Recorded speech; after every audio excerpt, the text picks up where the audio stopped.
વિજ્ઞાન અને ટેકનોલોજીનો ઉપયોગ સામાન્ય માનવી સુધી પહોંચાડવા સાયન્સ સિટી ખાતે 25 રાજ્યોના સાયન્સ અને ટેકનોલોજી કાઉન્સિલના પ્રતિનિધિઓની કવાયત. 2 દિવસીય સમીક્ષા બેઠકમાં વિજ્ઞાન ટેકનોલોજીના વ્યાપક પ્રચાર માટે વ્યૂહરચના ઘડી કાઢવા મનોમંથન.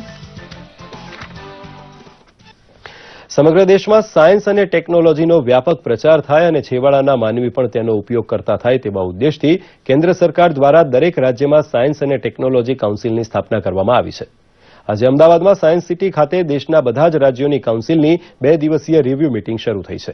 સમગ્ર દેશમાંથી 25 રાજ્યોના પ્રતિનિધિ બેઠકમાં ભાગ લઈ રહ્યા છે.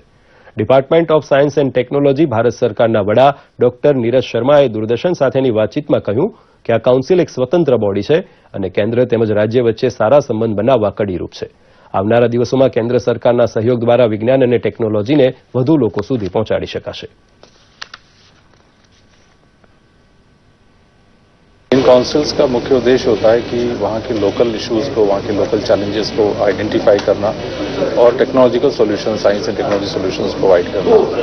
इसके अलावा जनता में एक जागरूकता लाना साइंस के प्रति, जीवन के प्रति साइंस क्या रोल प्ले कर सकता है, हेल्थ से रिलेटेड, हाइजीन से रिलेटेड, खाने पीने से रिलेटेड, यानी हर जगह हर चीज़ में जहाँ जहाँ भी साइंस एंड टेक्नोलॉजी का उपयोग है, प्रयोग है, वो हमारे in science and technology councils के माध्यम से. तो इस बार हमने इन सब काउंसिल्स को गुजरात में बुलाया है.